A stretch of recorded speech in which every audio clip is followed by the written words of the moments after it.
Welcome to new TV Telugu. ఇప్పుడు Telangana top 10 చూద్దాం. రాజన్న సిరిసిల్ల జిల్లా సిరిసిల్ల పట్టణంలోని పలు వార్డుల్లో ఆకస్మికంగా జిల్లా కలెక్టర్ సందీప్ కుమార్ ఝా పర్యటించారు. కొత్త చెరువు, పాత బస్టాండ్, సంజీవయ్య నగర్, పద్మనగర్, వెంకంపేట, కార్గిల్ లేక్, కొత్త బస్టాండ్, రైతు బజార్, బైపాస్ రహదారులు, బతుకమ్మ ఘాట్ను క్షేత్రస్థాయిలో తనిఖీ చేశారు. పారిశుద్ధ్య నిర్వహణపై ప్రత్యేక దృష్టి సారించాలని మున్సిపల్ అధికారులకు ఆదేశించారు.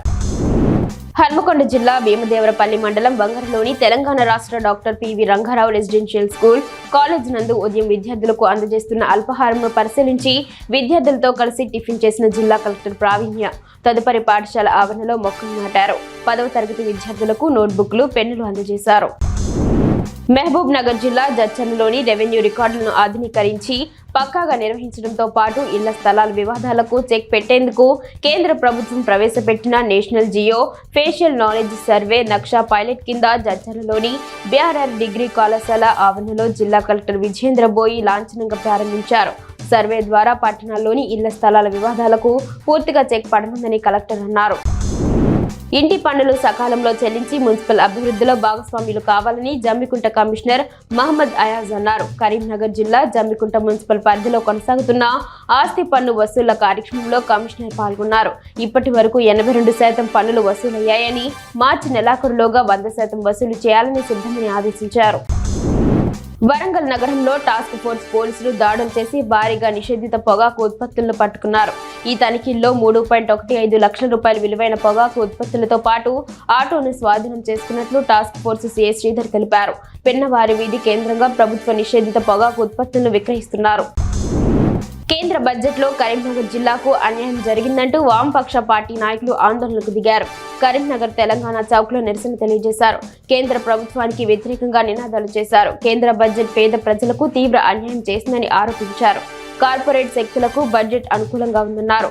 బీమా రంగాన్ని 100% ప్రైవేటీకరణ చేయాలని చూస్తుందన్నారు. నాయకులు, కార్యకర్తలు పాల్గొన్నారు. ఛత్రపతి శివాజీ మహారాజ్ జయంతి సందర్భంగా బోధన పట్టణంలోని హెడ్ పోస్ట్ ఆఫీస్ వద్ద ప్రధాన రహదారి ప్రక్కన కాషాయ ధ్వజం వద్ద ఛత్రపతి శివాజీ జయంతిని ఘనంగా నిర్వహించారు. ఈ సందర్భంగా శివాజీ మహారాజ్ చిత్రపటానికి పూలమాలలు వేసి నివాళులర్పించారు. నాగర్ కర్నూలు జిల్లా కేంద్రంలో ఓల్డ్ కలెక్టర్ ఆఫీస్ ఎదురుగా ప్రధానమంత్రి భారతీయ జన ఔషధి సాహిత్య new life hospital minority youth సహకారంతో పాదయాత్ర ద్వారా శ్రీశైలం వెళ్తున్న శివస్వాములకే ఉచితంగా మెడికల్ క్యాంపు, పండ్లు, పానీయాలు, అల్పాహార వితరణ కార్యక్రమాన్ని ఎమ్మెల్యే కూచుకుళ్ల రాజేష్ రెడ్డి ప్రారంభించారు. కుల మతాలకు అతీతంగా సేవా కార్యక్రమాలు నిర్వహించడం చాలా సంతోషంగా ఉందన్నారు. పెనుబల్లి మండలం కోండ్రుపాడు గ్రామంలో ఇసుక మాఫియా పట్టపగలే రెచ్చిపోతోంది. కట్లేరు వాగు నుంచి అక్రమంగా ఇసుక తరలిస్తున్న 3 ఇసుక ట్రాక్టర్లను విఎం బంజార్ పోలీసులు పట్టుకుని రెవెన్యూ అధికారులకు అప్పగించారు. కొద్ది రోజుల నుంచి కట్లేరు వాగు నుంచి రాత్రి పగలు అనే తేడా లేకుండా ఇసుక తరలిస్తున్నారని తెలుసుకొని పోలీసులు దాడులు నిర్వహించారు. మేడ్చల్ జిల్లా బోడుప్పల్ కేశవనగర్ కాలనీలో శ్రీ అన్నపూర్ణాదేవి సహిత విశ్వనాథ స్వామి వారి విగ్రహ ప్రతిష్ఠా కార్యక్రమంలో మంత్రి కోమటిరెడ్డి వెంకటరెడ్డి పాల్గొన్నారు. ఈ సందర్భంగా వారు మాట్లాడుతూ ఎన్నో ఏళ్లుగా నిలిచిపోయిన గట్కేసర్ ఫ్లైఓవర్ పనులు 18 నెలల్లో పూర్తవుతోంది. హైదరాబాద్ లో దాదాపు పేదలకు ఇళ్లు కట్టించక 10 సంవత్సరాలు అవుతోంది. త్వరలోనే పేదలకు ఇళ్లు కూడా కట్టిస్తామని అన్నారు.